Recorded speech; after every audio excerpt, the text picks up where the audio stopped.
Alhamdulillah alladzi ja'alana minal muslimin wal mu'minin wal muhsinin wal muzakkin. Asyhadu an la ilaha illallah wahdahu la syarika lah wa asyhadu anna Muhammadan abduhu wa rasuluhu la nabiyya ba'dah. Allahumma shalli wa sallim ala hadzal nabi al-karim Muhammadin wa ala alihi wa ashabihi ajma'in. Amma ba'du fa ya ibadallah, usikum wa iyaya bitaqwallah wa ta'atihi la'allakum tuflihun.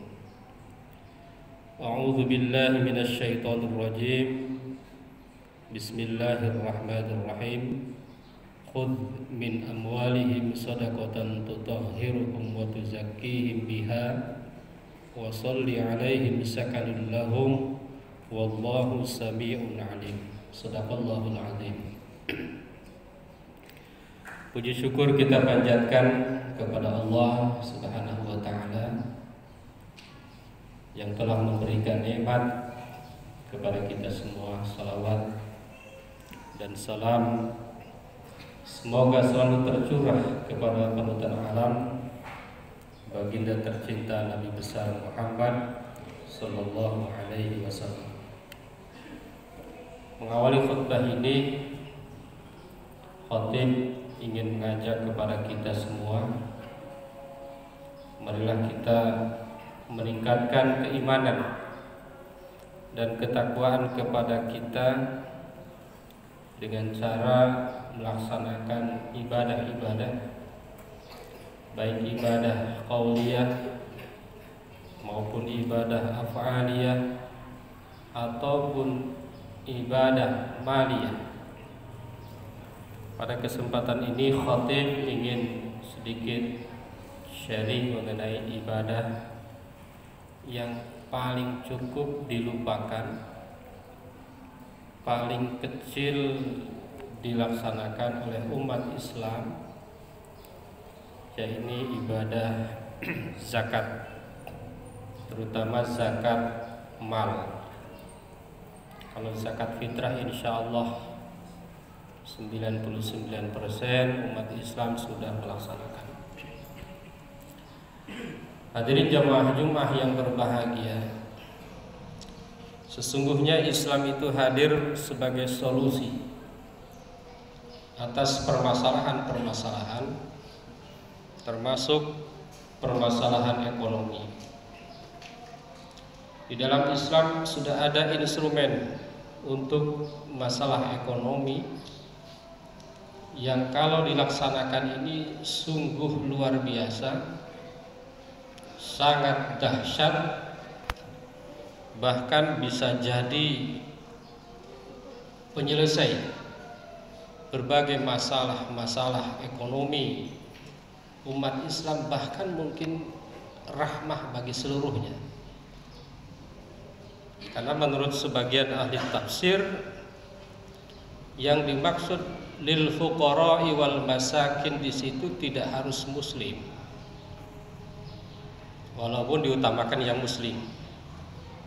Jadi yang berhak menerima zakat itu ada 8 asnaf, fakir, miskin dan lain-lain, itu tidak harus muslim, meskipun diutamakan yang muslim, itu adalah bagian dari dakwah.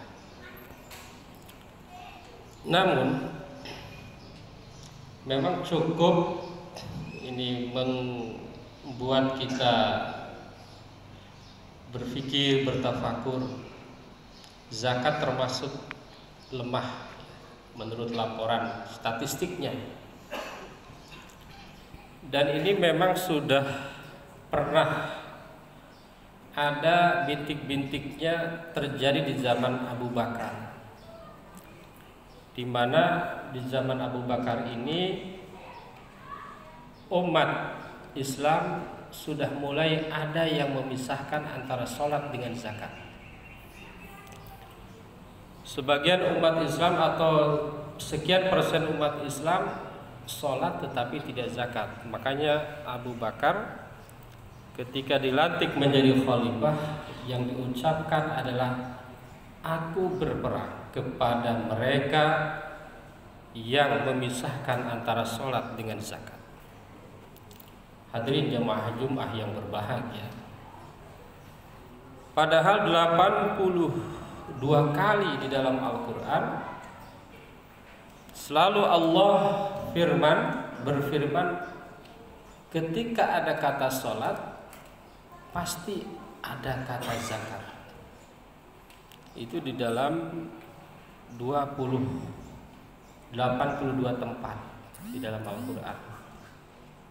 Saya belum menghitung langsung, tetapi ini adalah hitungan dari sebagian para peneliti. Hadirin jamaah Jumat yang berbahagia, mengenai data ibadah-ibadah yang ada dalam Islam ini memang cukup menarik. Kalau kita baca para peneliti melakukan survei, misalnya Indonesia itu 87,2% itu Muslim. Sekarang ya 87,2% Muslim. Tapi ada yang kurang menarik, bahwa 65% tidak bisa baca Quran.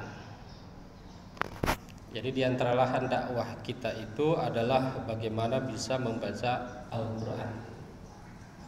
Meskipun ada yang menggembirakan, misalnya survei Al-Farah, 95% Muslim Indonesia religius. Cuma nggak tahu nih indikator religiusnya apa, belum kita cek ya. Begitu juga survei WSJ misalnya, umat Islam Indonesia itu paling taat dibanding dengan umat Islam di negara-negara lain. Nah, ini kita mudah-mudahan termotivasi ya. Hadirin jamaah Jumat yang berbahagia. Yang kedua mengenai sholat. Ini belum ada penelitian yang betul-betul mendetail berapa persen umat Islam yang sholat. Tapi misalnya ada DMI dan Marial Institute menyebut bahwa umat Islam yang remaja di Indonesia, remaja Muslim itu hanya 33,6% yang datang ke masjid. Ini kalau dihitungnya subuh bisa lebih kecil lagi. Survei LSI menyebutkan minat baca Quran dan sholat kaum muda Muslim rendah. Begitu juga survei yang lain menyebutkan bahwa 62% Muslim di Indonesia itu tidak sholat tarawih di masjid ketika bulan Ramadan. Jadi tidak menyebutkan sampai berapa persen umat Islam yang sholat. Nah, ini yang mengenai zakat, ini yang saya sebut cukup lemah ya, cukup kecil. Misalnya Lazismu menyebut bahwa potensi zakat di Indonesia itu 233,8 triliun tahun 2021 ya. Tetapi di tahun 2020 yang terhimpun di Lazismu sendiri baru 239,003 M. Jadi sepertiga triliun. Meskipun itu baru satu lembaga ya.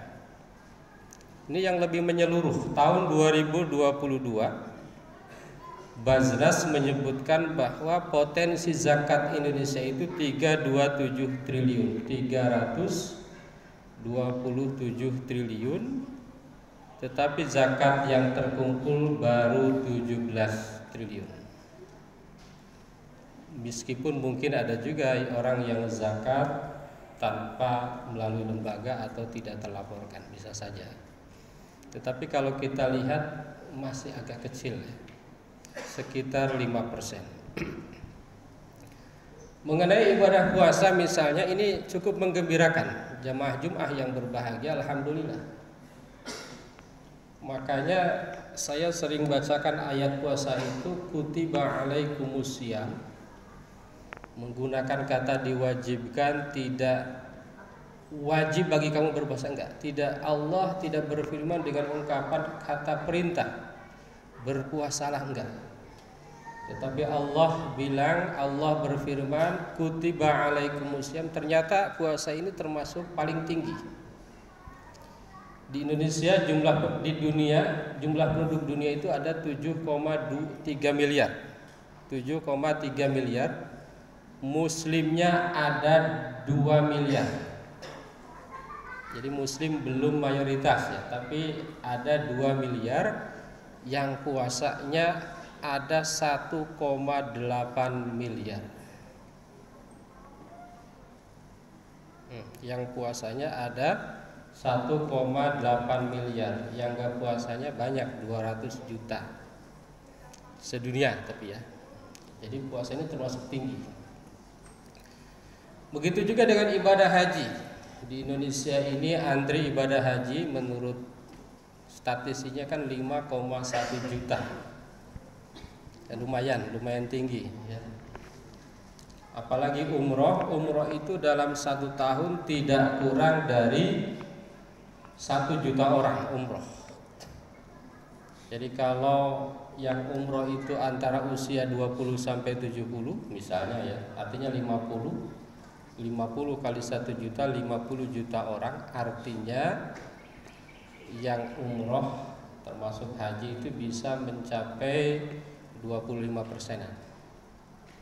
Meskipun haji itu ibadah yang kalau mampu gitu ya. Haji jika mampu, jika belum mampu tidak diwajibkan. Hadirin jamaah Jum'ah yang berbahagia, ini ibadah zakat ini menarik sekali, dan sekarang banyak penemuan mengenai zakat. Misalnya ada zakat profesi. Di Indonesia ini fatwa MUI mengenai zakat itu kalau tidak salah sudah 19 ada fatwa mengenai zakat. Di antaranya adalah zakat profesi, dan potensi yang paling tinggi menurut para peneliti itu zakat profesi. Jadi para jamaah sekalian, jika penghasilan kita sekitar 6,7 juta per bulan, itu sudah nisab berzakat. Zakatnya 2,5%. Terserah mau ngitungnya bruto atau neto. Kalau bruto, misalnya penghasilan setahun kita itu misalnya 150 juta. Kalau yang kotor ya tinggal dikalikan aja 2,5%. Berarti 4 berapa? Sekitar 4-an ya, 4 jutaan.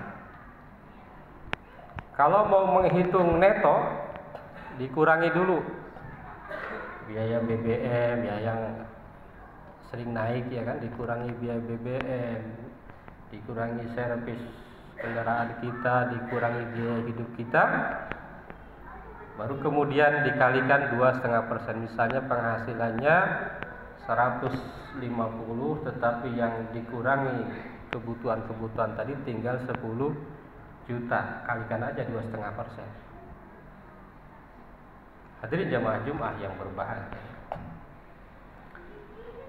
Tapi sekarang setelah 2011, Indonesia itu punya undang-undang zakat. Mungkin belum banyak yang tahu. Para jamaah sekalian, sejak 2011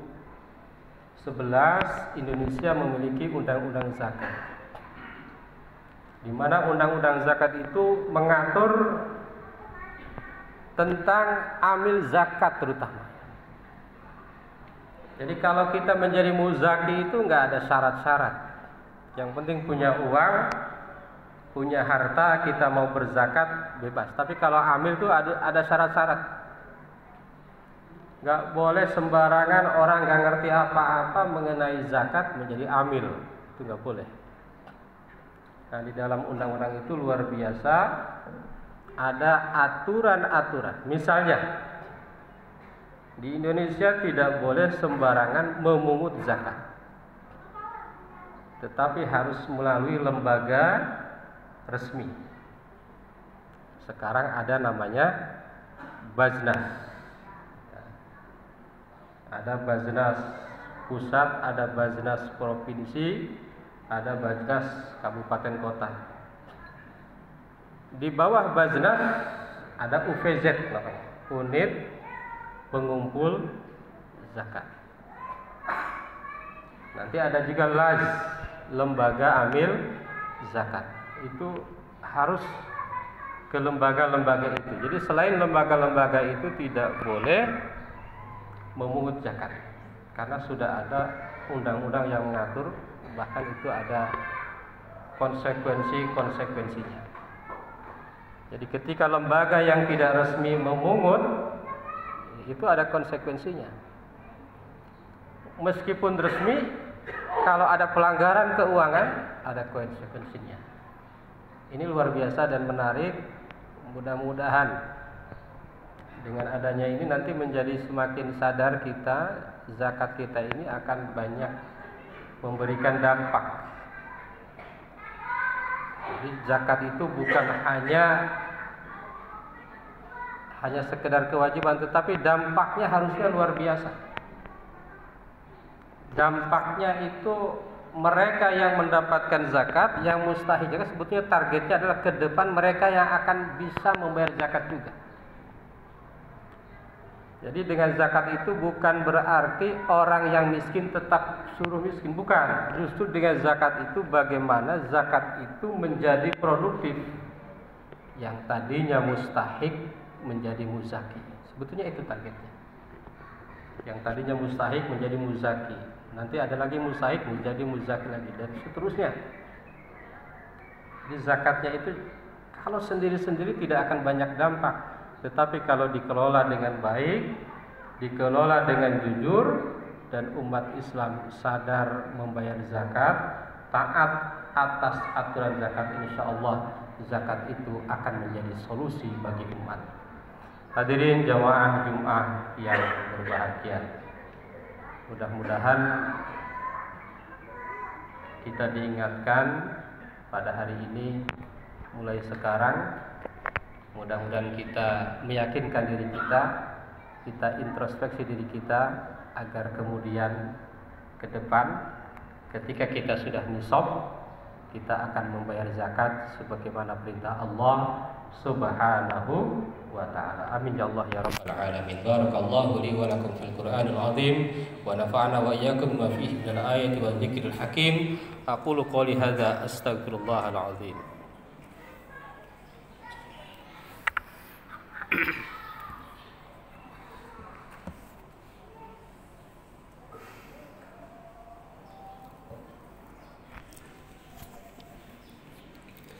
Alhamdulillah alladzi kataba ala nafsihi rahmah wa amarna bi imtisali ma'muratihi wa ijtinabi manhiyatihi muddatal hayat.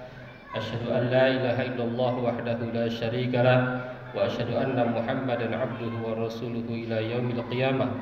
Allahumma shalli wa sallim ala hadzal nabi al-karim Muhammadin wa ala alihi wa ashabihi ajma'in. Amma ba'du, fa ya ayyuhan nas ittaqullah haqqa tuqatih wa'lamu anna Allah ta'ala qad wa'ada liman ittaqa bidukhulil jannah wa tawa'ada liman 'asahu bidukhuli jahannam ma'wah. Innallaha wa malaikatahu yusholluna 'alan nabi ya ayyuhalladzina amanu shallu 'alaihi wa sallimu taslima. Fardallahu ma'an jami'is sahabati wal qarabati li rasulillahi ajma'in. Amin ya Allah ya rabbal alamin. Allahumma ighfir للمؤمنين والمؤمنات والمسلمين والمسلمات الأحياء منهم والأموات اللهم أصلح ذات بينهم واجعل في قلوبهم الإيمان والحكمة وأوزعهم على عهدك الذي عاهدت إليهم واجعلنا منهم وأتنا بدولة الإسلام بهدايتك ورحمتك الواسعة وتقبل دعاءنا إنك أنت السميع العليم عباد الله إن الله يأمر بالعدل والإحسان وإيتاء ذي القربى وينهى عن الفحشاء والمنكر والبغي يعظكم لعلكم تذكرون واستغفروه إنه هو الغفور